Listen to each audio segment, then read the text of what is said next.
Hi everyone and welcome to Real China. Sit back, put your mobile on vibrate and grab a biscuit, or 10 if you're American, because today, as always, we've got a wonderful show coming up for you.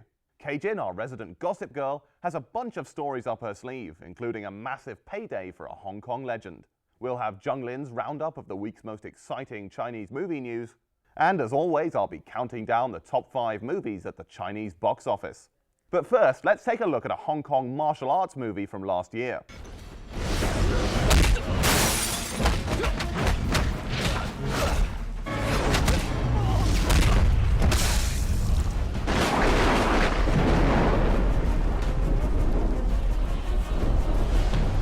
Doesn't he look like Bruce Lee in the old Green Hornet TV show, eh? That was Stan Lee, creator of Spider-Man and the Incredible Hulk. But never mind, it's not the first time. Before I fire the editor, though, let's examine today's movie in more detail. It's called Legend of the Fist, The Return of Chen Zhen, quite a mouthful I have to say, and it's helmed by Infernal Affairs co-director Andrew Lau. I'm better than Matt Damon. The movie, as you might have gleaned from the title, focuses on the character of Chen Zhen. Never heard of him? Well, time for a Chen Zhen 101 with Professor Shane Boo Boo, methinks. Thanks for that, Robu. Now, Chen Zhen is a fictional kung fu master originally created for Bruce Lee's 1972 classic, Fist of Fury. In that film, Chen Zhen returns to Japanese-occupied Shanghai in the 1930s to fight the invaders and avenge his own master's death.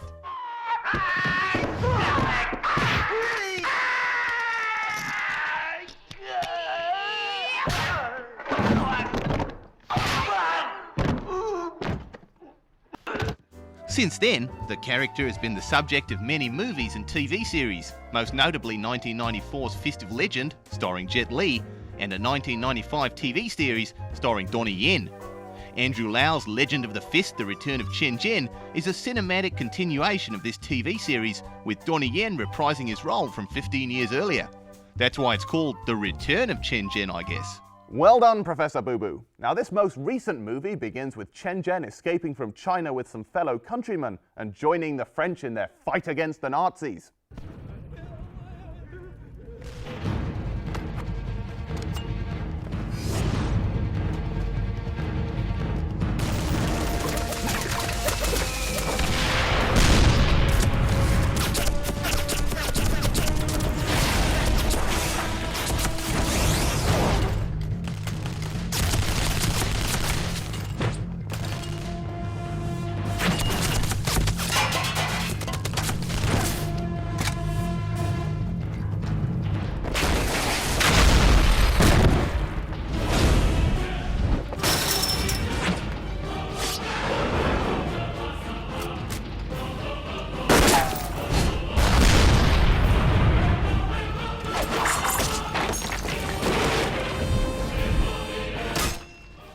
No wonder the Allies were victorious.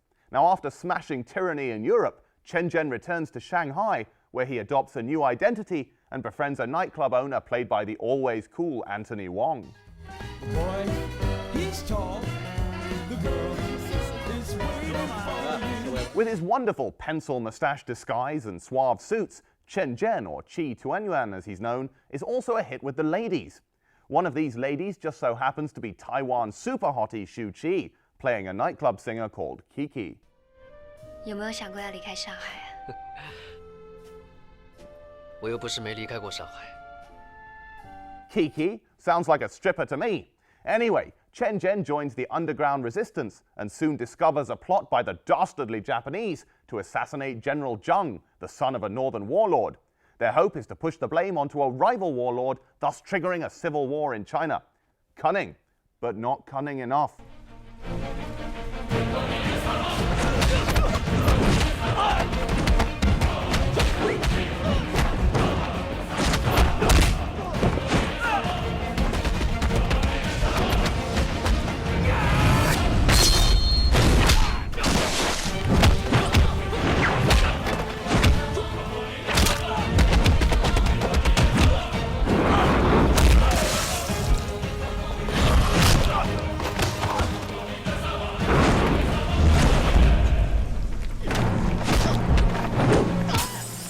He looks more like Batman's low-budget, mildly retarded cousin than Bruce Lee. But anyway, with this mission failed, the evil Japanese leader, Colonel Takeshi, receives a hit list from Tokyo. On this list are the names of every prominent anti-Japanese activist in the city. Oh, the humanity!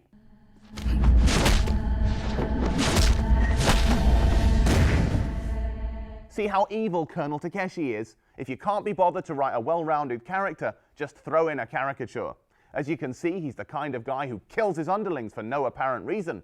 Like your average Bond villain, I guess. And to make him even more evil, he orders the capture and torture of our brave Chinese hero, Chen Zhen.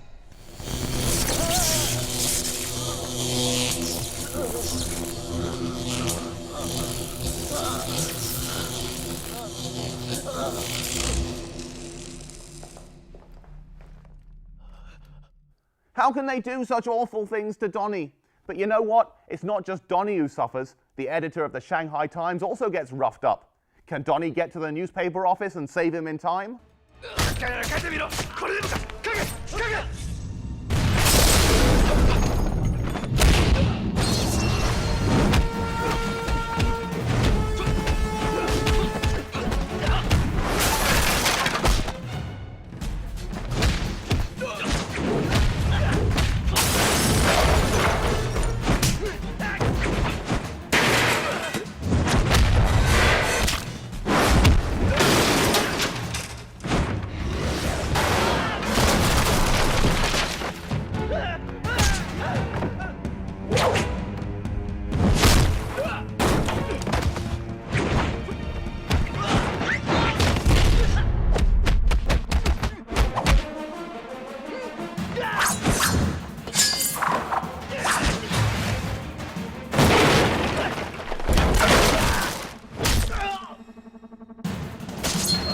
I guess not. But Donnie, Chen Zhen, isn't the kind of guy to sit back and let China receive a slap in the face.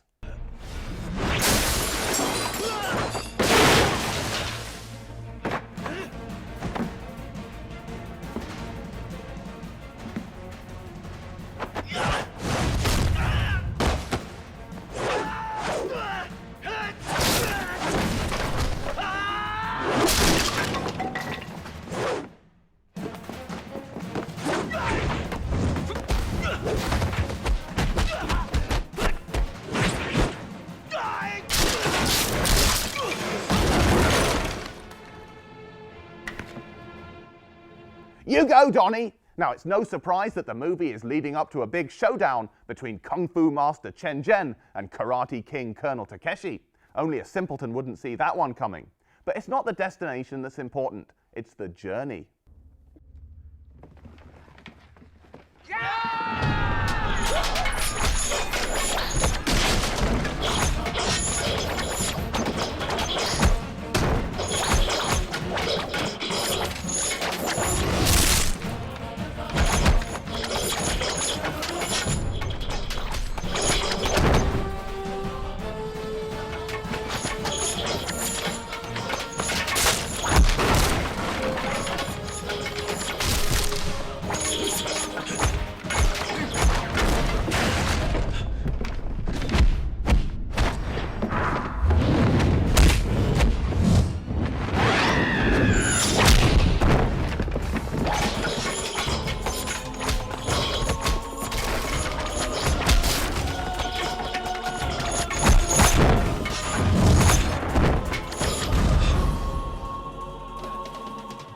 Unfortunately, the journey isn't very novel or interesting.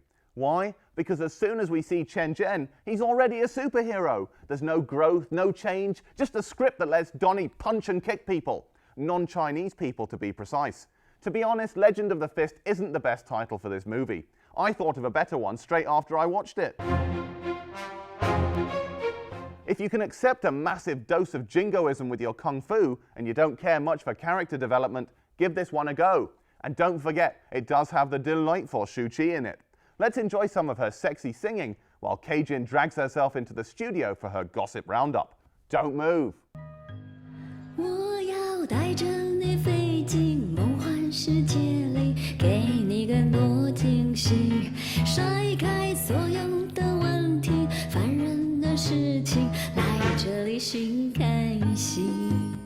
So, Kajin, tell us about Chow Yun-fat. Oh my God, he pocketed 5 million yuan for 1 hour of work recently. So did I recently. No, you didn't. I did. Why do you think not? Well, why would you be here if you got 5 million? Because I love my job. Sure you do. Anyway, his wife and him got flown over to the event, cut the ribbon, done, 5 million. That's Just all like he that. had to do, cut a ribbon? Yeah. Is he actually worth 5 million these days, given that Probably. he stars in Dragon Ball Evolution and what's the other one? Pirates of the Caribbean 3. Awful Oh my Bulletproof goodness. Monk with Sean William Scott.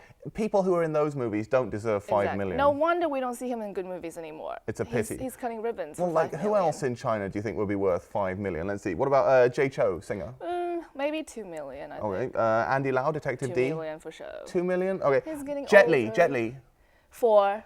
Okay, well, like, it doesn't really matter because you don't actually know what you're I'm talking about. giving a- All right, what about Jackie Chan? Jackie? Oh no, see, 5, definitely. Well, maybe even more. 5.5. Speaking of Jackie, recently he attended his own charity event, and before like anything even started, the security was like, "Oh, excuse me, Mr. Jackie Chan, you dropped something." And guess what happened? His shoe soles fell off. What, he actually, like, the bottom of his Yeah, shoe fell off? yeah. Jackie, one of the richest men in I China. know, how embarrassing. And apparently he's not ashamed of it, and he posted the picture on his Weibo. Well, at least he did it before other people did. Exactly. But the thing is, like, Jackie is, like, always collecting money for charity and Right. whatever, and he can't even afford a pair of shoes. Jackie, use some of the charity money and buy yourself a nice pair of Ferragamos. Or, like Cajun here, nice pair of fake Ferragamos. No, that's not true. Anyway, finally, TVB, one of the biggest Hong Kong TV production companies, they are in trouble because I heard their extras union, they are going on a strike because apparently the actors and extras are treated differently on set in terms of like food. Food? Someone's not getting enough soup or Oh, something. it's just like here, you know, like, because after the show, Yeah. I usually get like a plate of sashimi,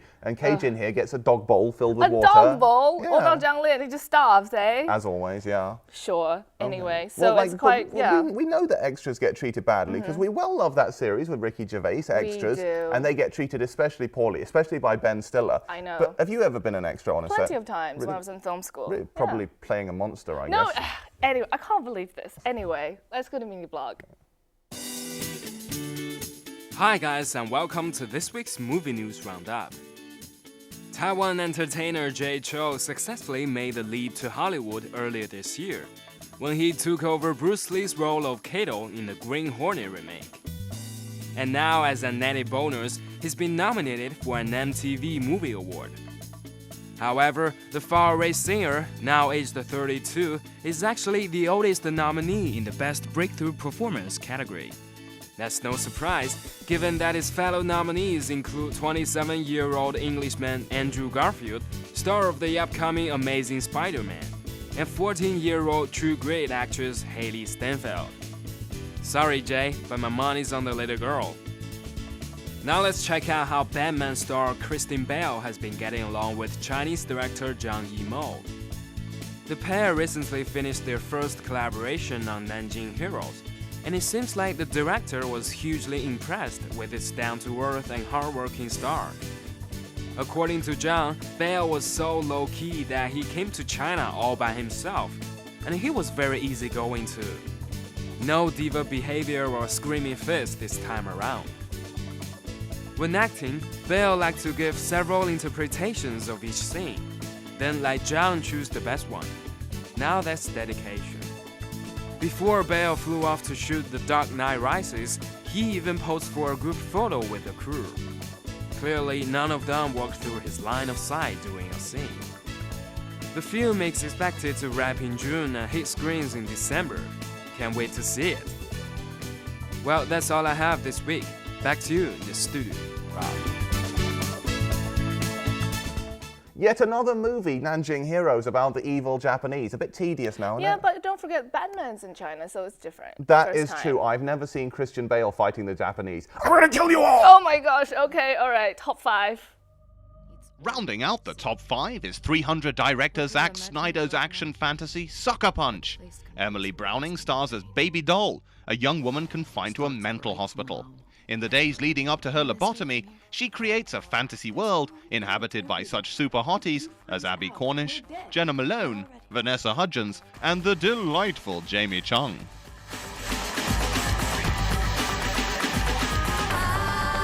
In at number 4 is Oxide Pung's suspense thriller, The Detective 2. Aaron Kwok reprises his role from the 2007 original as a highly myopic detective named Tam who has to hunt down a mysterious killer. Slipping one place to number 3 is Brazilian director Carlos Saldana's animated adventure, Rio. The Social Network star Jesse Eisenberg voices Blue, a spoiled pet parrot who has to team up with Anne Hathaway's Blue Macaw. The strange pair end up chained together as they flee from a bird smuggler and his evil pet cockatoo, Nigel. Falling to second this week is Wilson Yip's fantasy thriller, A Chinese Ghost Story. The incredibly cute Liu Yifei plays a leopard who takes human form, then falls in love with a man. Other cast members include Kara Hui, Lin Peng, and the omnipresent Louis Koo in this remake of the 1987 Leslie Chung classic. Galloping into the top spot this week is The Lost Bladesman, the latest historical action epic from Hong Kong auteurs Felix Chong and Alan Mak. Kung Fu megastar Donnie Yen plays Guan Yu, a battle-hardened general who seeks to rescue Sun Li's feisty concubine from the infamous warlord Cao Cao in the form of actor-director Zheng Wen. 英雄自然你来当，小人我来。 Now, I know for a fact that Cajun wouldn't mind having old Zheng Wen on her tail. Anytime. You know he's married, right? He is. I'm just saying I'm a big fan, so... Oh, and apparently a bigamist as well. No, that's not true. Before the immorality Anyway. gets out of control, you better say goodbye. See you next week. Disgusting. Bye-bye, everybody.